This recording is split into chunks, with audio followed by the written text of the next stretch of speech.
Good tax planning versus not so good tax planning. So it's working. This man, Charlotte just cut my hair, dude. You are looking good, Josh. You are looking good. Just got done eating some ribs. Make sure I have stuff around my looking good. Pearly yellows. Yeah. All right, check, check, check. All looking good. Damn, man, I kind of marry myself. Oh, look, if you can marry a cat, why not marry yourself? If I'm crazy in Boston or one of these crazy places, Oakland, California, or something like that, Seattle, Washington, I'm going to the courthouse and I'm saying I want a married filing joint with tax return. But you're not married. Yes, I'm married to myself. You can't do that. How come I can marry a cat? Anyway, so working with these people today up in Maryland, they're just crushing, and we're just kind of talking about the taxes, what they got to pay. We're not doing Roth conversions because, like a lot of my clients, it doesn't make sense to do. Some it does, a majority does not. Anyway, so we're just kind of crunching some different various numbers and whatnot. I'm going to share with you what we kind of came up with. So here's their initial thought process on taxes here. And you can see this is when he's quitting work, and that's what that FICA is right there. He's going to quit at the end of this year, or I can't remember, but he's quitting in this year. And then they're going to live off their cash right here. So they don't pay, and he's only 63, 64, 65. They don't pay any taxes there while he's living off his cash. But the problem with that is he's still going to be on his employer's health care. He's been at his company so long that he'll retain his employer's health care. So that doesn't make any sense, man. We don't want to we don't want to lose these years where you can have a pretty significant tax, basically leveling, if you will. We don't want to do that. We want to take advantage of these years to actually have some taxable income coming in via taking money out of an IRA or 401k. And what you'll see here is they're spending money like they're going to go crazy on some wonderful trips and whatnot right in here. So from basically here to there, the next 15 years, they're spending a lot of money on vacations and whatnot because they just want to make sure they have fun.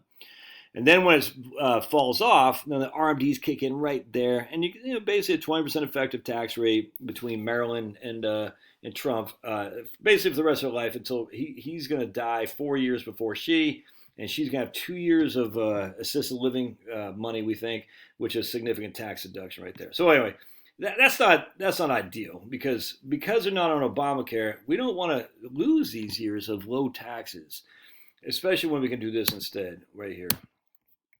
So what we want to do is we want to basically say, no, let's start pulling money from our IRAs here while we're married filing jointly.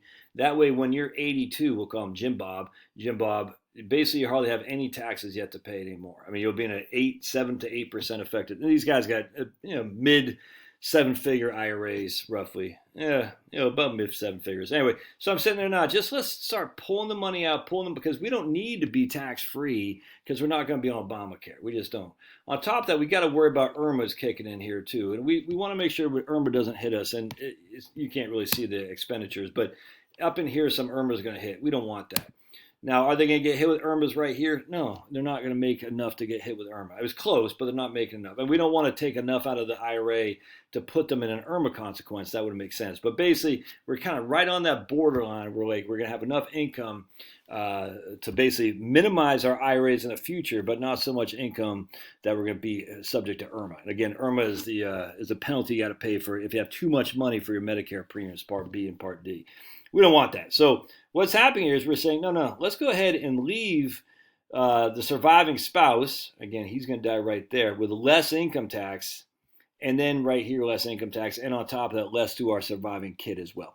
So basically, we're going to say, let's just pay the taxes while we're married filing jointly, and then right here, 80 for the next 20 years, then right there, hardly any taxes at all. Now, you could say, but that doesn't make sense, because even here at 88, the tax rates go down. Yeah, but look at that. You see what I'm saying? They're still got a lot of taxes to pay in IRMA. In this case, they just don't. They just don't have the IRMA because they're sitting right on that threshold.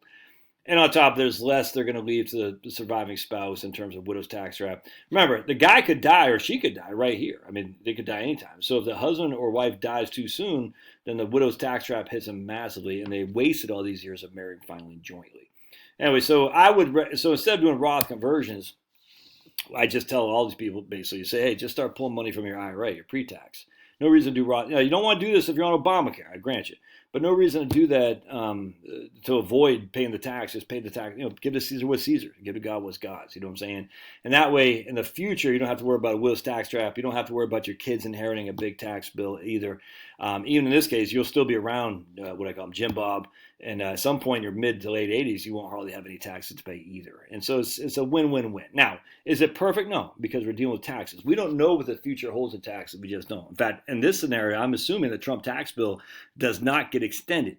Until I can see Trump sign, seal, and deliver the law that says we're going to extend the Trump tax bill, I'm assuming it's gone. So we don't know. You gotta be fluid here. You gotta adjust on the fly if you need to. But better tax planning starts with just knowing, hey, what's my income I need? Where should I pull that from? Will this affect me in other ways if I do it this way as opposed to that way? And if you're not doing that, I think you're making a big mistake. All right, love your thoughts. Smash that like button and subscribe. We'll see you.